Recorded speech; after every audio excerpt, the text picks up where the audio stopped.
This is Rob Talbot for Boxing Social in association with Betfred. Delighted as always to be joined by the WBC president, Mr. Mauricio Sulaiman. Mauricio, lockdown's over.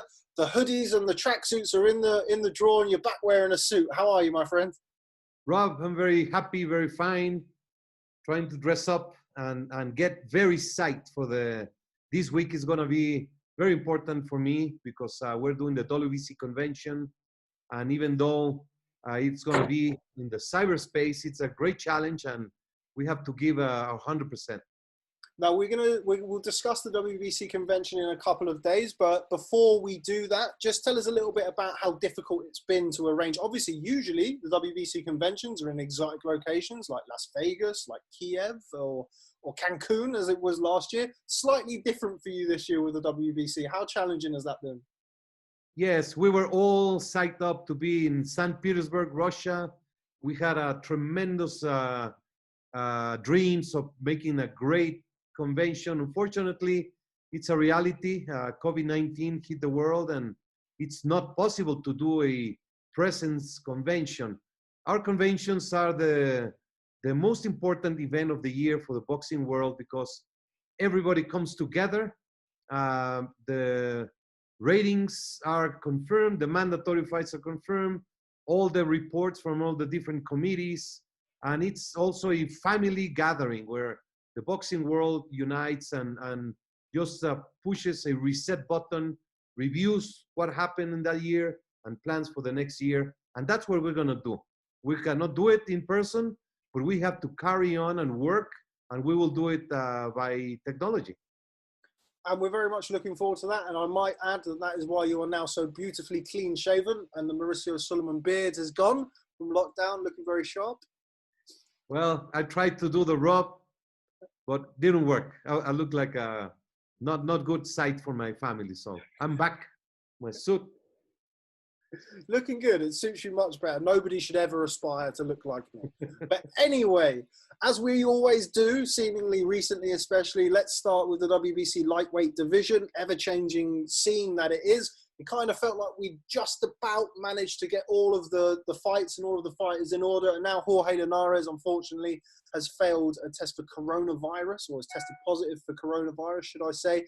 And his bout for the Diamond title against Javier Fortuna is now not happening. Just tell us a little bit about that. Yeah, very unfortunately, we have to understand we're living in a world of the coronavirus. Right now, everybody has to be careful and has to be absolute conscious of this happening to you at any moment. Linares was training in Japan, and the good news is that Taken Boxing Gym has been cleared.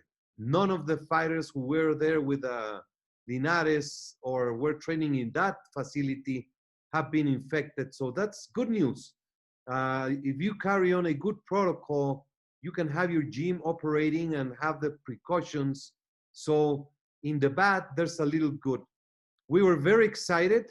There's a tremendous set of fights that were lined up in the lightweight division. This is boxing. This is not a team sport where if one gets injured, the team carries on with the game and the season continues. This is boxing, individual sport. You get injured, something happens, then the fight is postponed or canceled. But we have great news. We have a great line of fights happening in the lightweight division, which should be very exciting for all the fans all over the world. While we're in this, well, let's just finalize kind of Jorge Linares and Javier Fortuna first. As it stands at the minute, do you have a replacement, or is there a replacement in hand? They're looking for a replacement, and the WBC will absolutely support the promoter and Fortuna. It's very unfortunate. We will do our best to support and carry on and try to save that date. Hopefully it will happen, and we will see. Linares, he will be back in the gym, and they might reschedule if Fortuna wins or against the winner. But we are hoping that activity continues in California on August, at the end of August. If Javier Fortuna is to fight a replacement, will the WBC Diamond title still be available? Will still be on the line? We will see. We will see the replacement. The idea of the diamond belt, to clarify, it is a trophy for a fight between two great fighters, great champions. Both Fortuna and Linares are multi-division former champions, and when they requested the WBC that they wanted that honor, we approved it, and with the understanding that it is a trophy for the fight. It's not a championship, or it's nothing that you can later defend. It's just a tribute for a great fight. We want to support. We want to, Fortuna was in line to fight for the vacant title, then the interim title. Then this happens. I'm very sorry for Javier Fortuna. Elsewhere in the lightweight division, seems like only yesterday, but it was a few weeks ago now that Ryan Garcia and Luke Campbell were mandated to fight for the interim title. I've been told, as the weeks have gone by, that a deal is expected to be made, but we're now one day away from purse bids tomorrow. What update can you give me with regards to Ryan Garcia and Luke Campbell? Well, I've been in constant communication with both parties, and they want the fight. They want to make a deal, but they have not been able to strike a deal. We are prepared to do the first ever purse bid by Zoom. If it comes to it, we will do it tomorrow at noon, and we will do it by Zoom. Once both or any parties who are participating are in the system, like you and I right now, that's when they will submit the bid directly to me. And once I have them, then we flip a coin to see which bids are announced in which order, and then the winners are announced, and they confirm acceptance of the winning the rights to stage the fight during the Zoom meeting. So it's fun. I would very much like to be in that Zoom, but I understand I can't. But yes, yeah, you can. I can. Yeah. It's a public. The WBC is open doors. There's no hidden meetings. You could be in the Zoom meeting. There's no issue. We have done many purse bids, and they're an open event. Press or promoters or anyone could be. Okay, excellent. Well, I will very much look forward to the Zoom link because I would very much like to be there for that. Final one with Ryan Garcia and Luke Campbell. Obviously, we don't have a deal yet. The purse bid is tomorrow. Have you had any indication from either team whether or not they are likely to reach a deal? Do you think we're likely to go to purse bids? It's a complicated world. It is not the same as it was before. The pandemic has great limitations. Without public, there's a lot of revenue that is out from a proposal, sponsorship, TV corporations. It's a new world, but it's a great fight, and there's a lot of interest in sports. That's what we need: good fights, not only fights, but good fights, so the fans can tune in and enjoy. I believe they want to reach a deal, and usually it comes to the last minute. We have had times where the purse bid is right there, and the promoters say, okay, give me 15 minutes, 30 minutes, 1 hour. And of course, we facilitate, and it might be the case. Where are we with Devin Haney? Obviously, Devin Haney holds the full version of the WBC title. It's my understanding, my sources tell me that there is an option or there is an offer for Luke Campbell to fight Devin Haney for the full version of the title. If, for whatever reason, Ryan Garcia and Luke Campbell are not able to come to an agreement, would that be a fight that you would be happy to see from the WBC? Absolutely. Luke Campbell, he has the highest regards in our organization. He was so brave, and he put up a great fight against Lomachenko. He hurt him, he had him. And of course, Luke Campbell is in a very good standing with the WBC. If he's to fight directly with Haney, that would be a sensational fight as well. You just mentioned Vasyl Lomachenko. Recent weeks we've been, well, I say greeted. It's not been the happiest of news that his bout with Teofimo Lopez is not quite done yet. What's your understanding of that fight and the likelihood of that taking place? Well, I received with great joy the confirmation that the fight was set for October 3rd, and the excitement has been all around. I am hopeful that they will confirm that it will happen. It's difficult. Fighters are in the middle of a very complicated situation. They have been in lockdown. That affects your mindset, your feelings, their expectations. They already were set to fight in May. Maybe the economics are different, and that's why they're pulling back. I don't know what the specifics are, but I do hope that they move on and fight.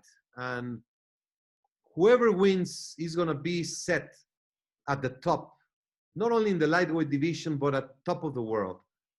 Whoever loses, if they do it with dignity in a great battle, the market value of that fighter is going to go up also. So I think it's a win-win, even if the economics are not what they would have hoped or expected. We have to move on, and the fights have to happen. And the great fights have to happen. The reason for the franchise designation is precisely for these fights to happen, for a Lomachenko against Teofimo Lopez. So if something gets in the way, which most likely is money, then we are doing a disservice to the sport. But it's understandable. Every person has the right to choose their future, but hopefully for boxing, for fans, and for the greatness of our sport, they will fight each other. Yeah, just to echo that, as a fan of the sport, first and foremost, I would love to see that fight. Moving on, I know a fight that me and you have talked about in the past, particularly during the coronavirus pandemic, as one of those fights that's kind of been a little bit more difficult than your average fight to navigate, has been Nordine Ubali versus Nonito Donaire. Now, that fight does have a date for the end of this year. How satisfying is it that you've finally been able to pin a date down for that fight? Very satisfactory. Nordine is a tremendous champion. He has been very active and proving his worth, going to Japan and defending the title. And when he had the mandatory against Donaire, which is a great, sensational fight, this happens. And he was hit very hard in France. So he was in absolute lockdown for a couple of months without possibility of even training. So now the light is coming out, and he's going to be traveling with time to the United States to be ready to fight Donaire, which is a sensational fight in the division. Elsewhere, let's talk about the heavyweights. Wouldn't be an interview without talking about the heavyweights. Now, the last few days I've seen some, one of you can shed some light on this for me. Now, Sky Sports released an article or an interview that they've done with you where they stipulated that Dillian Whyte must face the winner of Fury Wilder 3. Now, me and you catch up fairly regularly, probably at least once a month, I would say. That didn't seem new information to me, which kind of begged the question as to why it was a story. What's your impression of that? No, the story is that Dillian Whyte is defending his interim title against Povetkin in the UK, August 22nd. That's a great news. It's a very good fight. It's a great fight.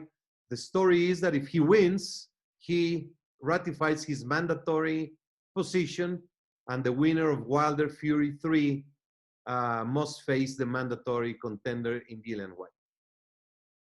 We also saw a story come out from Top Rank and Bob Arum, who said that Wilder Fury 3 may not happen until February 2021, which is obviously the deadline for Dillian Whyte to box for his mandatory slot, his mandatory position.